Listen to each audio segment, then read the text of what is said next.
right, pleased to welcome back Gord Miller from TSN to the Ray and Dregs Hockey Podcast. And it's not unusual, Gord, for you to join us on the podcast, nor is it unusual for you to join us from a hotel room. So where are you? Halifax, Moncton, getting ready for the World Juniors. I'm in Moncton. I'll be driving to Halifax today. It's been a bit of a busy couple of days. I was here Monday for a game.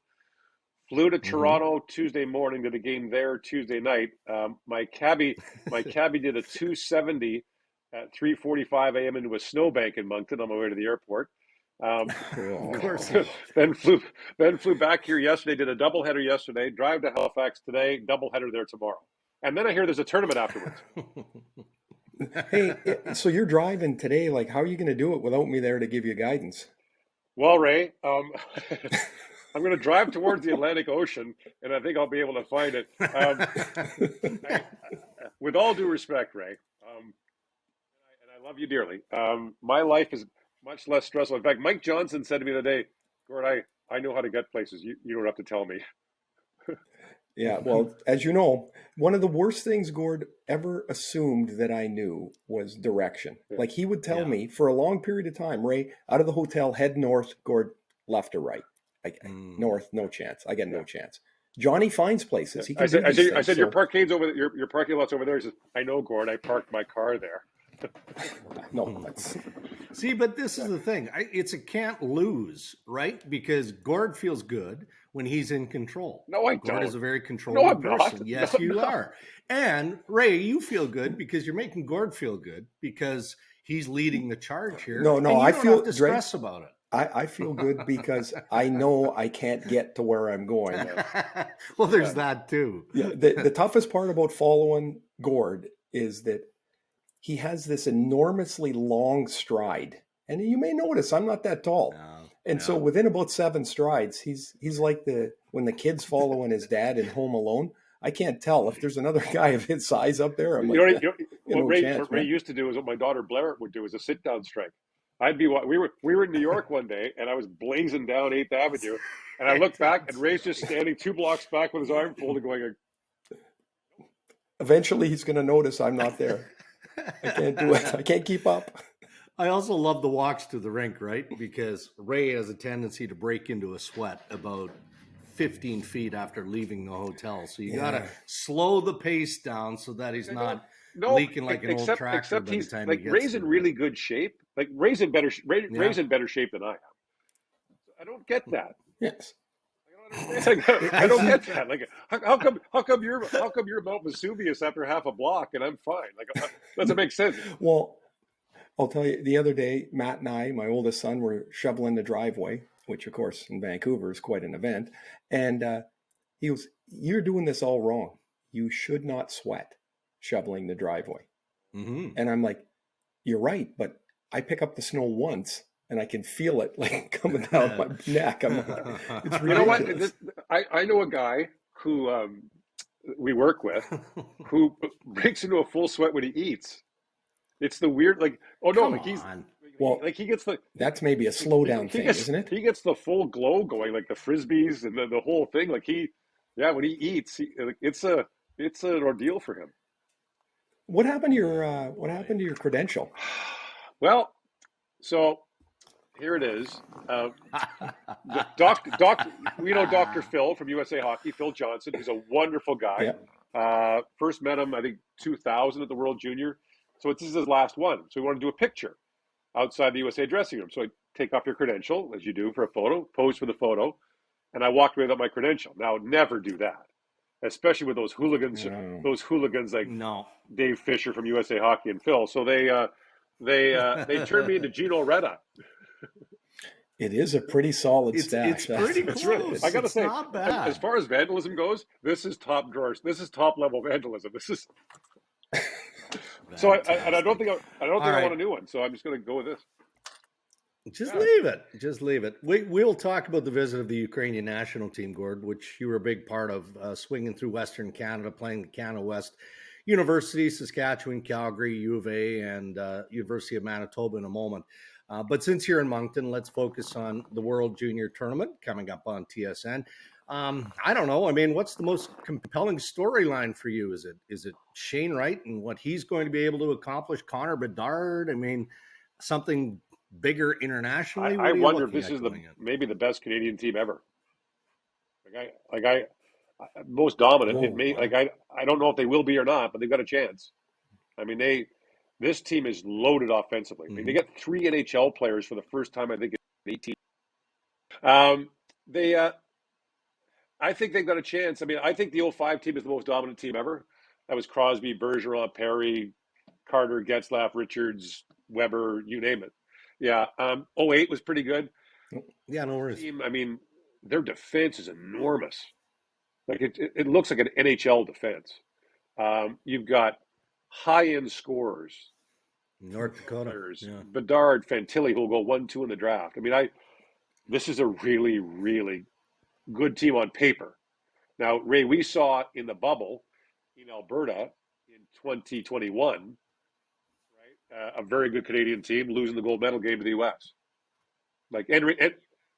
Now the U.S. Now, Gord, yesterday, I watched about half of the game against Sweden, and either the Swedes weren't very good or the U.S. looked way better.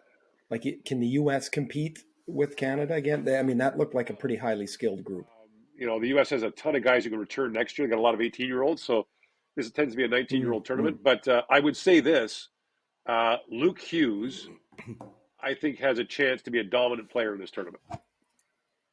I mean, the kind of player that you walk away and go, he was the best player there by a lot. And Ray, we've seen that before. Interesting. Right? We've seen it before where you walk out and say, that guy was the best player. Sebastian Aho was like that, right? In Finland. So I think Luke Hughes has a chance to do that for the U.S. Without Russia there again, where does the tournament get interesting? Where usually you can look and go, there's 4 or 5 teams that are at that top end.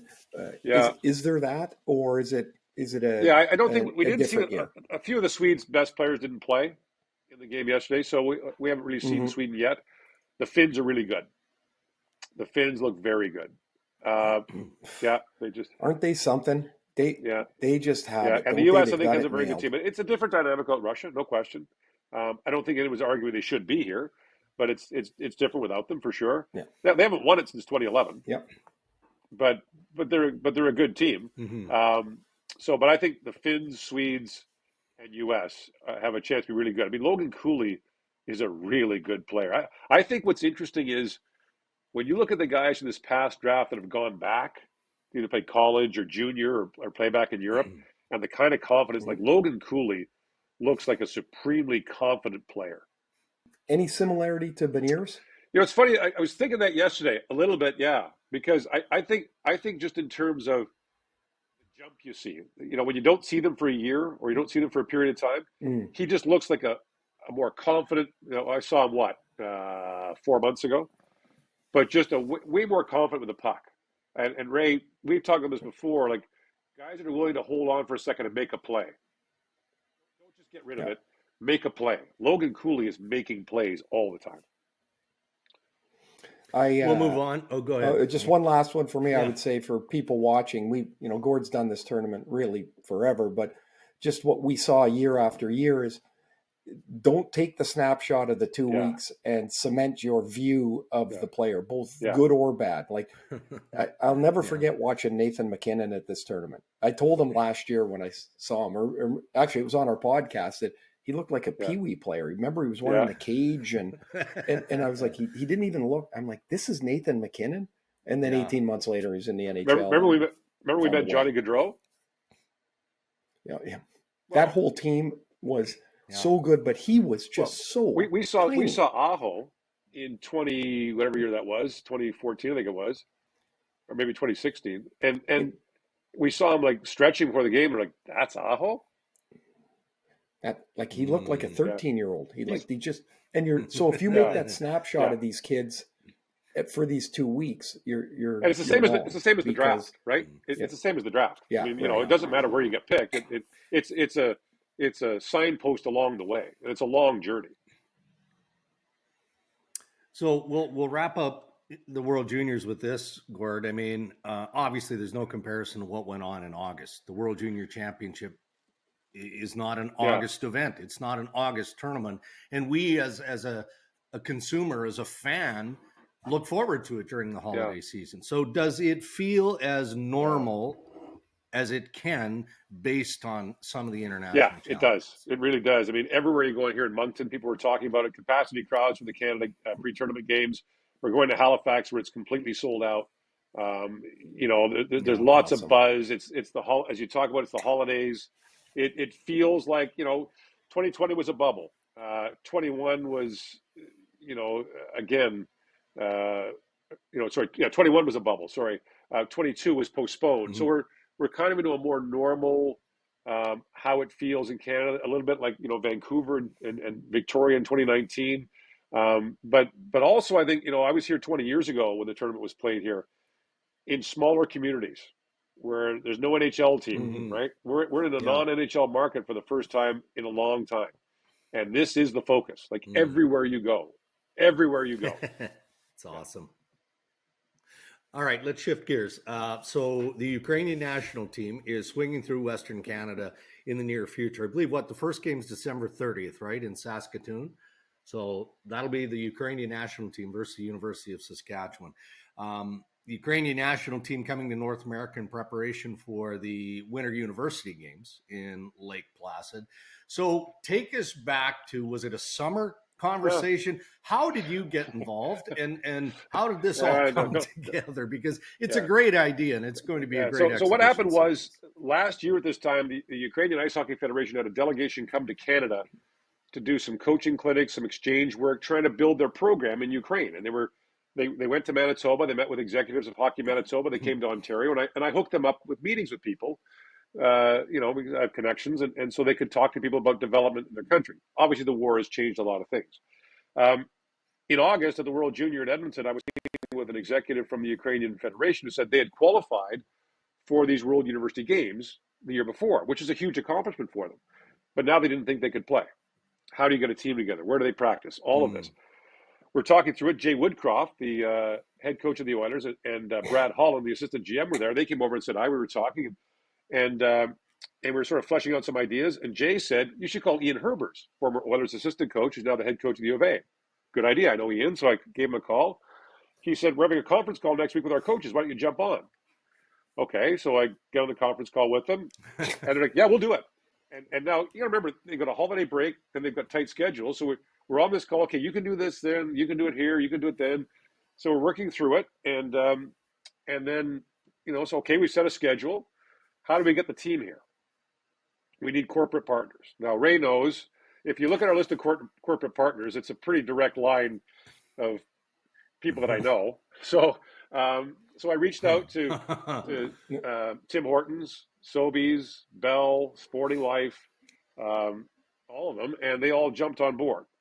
Then I got a text, Mark Chip and I got talking, and the owner of the Jets, and Mark said, how can we help? I said, well, if you could promote it, your rink, that'd be great. Maybe do a 50-50 draw. He said, what about using our rink for the game? I said, well, we can't afford to rent an NHL rink. He said, no, we'll handle that. I said, well, what about selling tickets at an NHL rink for this? He said, great line. He said, I thought you knew Manitobans better than that. So the thing that's amazing, I wake up every morning and I've got like 50 emails on this or voicemails or whatever else. And most of it is, how can we help? What can we do?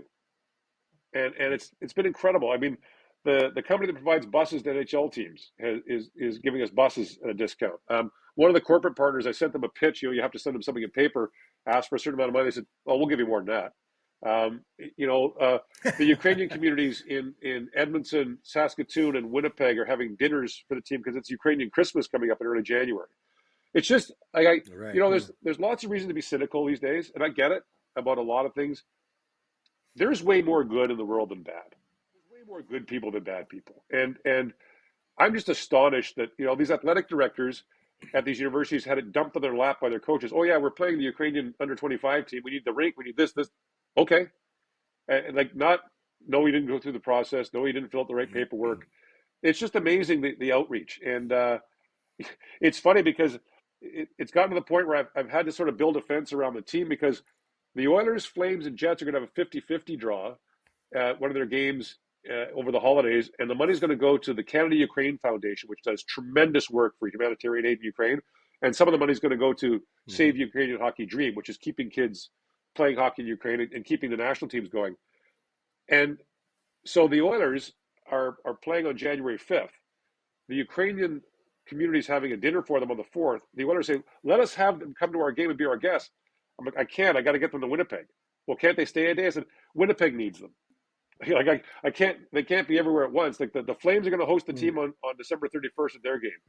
The Jets are going to host them on January 7th at theirs. Huxley Choir, the great men's choir, if you've ever seen them before, are phenomenal in Winnipeg. They're going to sing.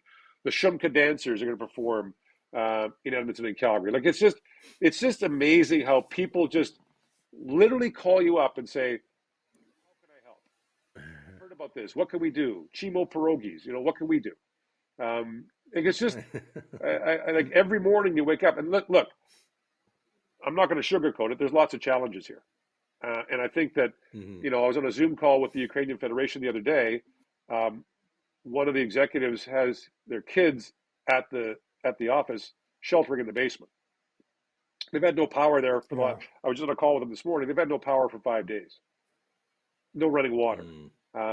So as much as we celebrate the resilience of Ukrainians and their unity and their strength and the plucky underdog, I think we need to remember that they're suffering and they need our help. They need our help. And so the Canada-Ukraine Foundation is going to benefit from this and put that towards humanitarian aid. And in a smaller sense, a bunch of Ukrainian hockey players, if you had said to these kids in September, you're going to be the guests of honor at National Hockey League games, and you're going to play a game in a National Hockey League arena, they would have been more likely to agree with you if you'd said you're going to fly to the moon. Given their circumstances, that is so far off their radar that I think it's just. Gord, when are they coming, Gord? On the 29th. When are they arrive on the 29th to Saskatoon. There's a big dinner for them on the that night when they get in, and they're going to see the prairies the way you guys did, the way we all have, through the window of a bus. Yeah. And so they're going to. Where are the kids playing? Like, where are they playing right now? Well, some of them aren't. Some of them are in the Army. Some of them are. So the younger ones, like under 18, are playing around places in Europe. Some of them are in North America.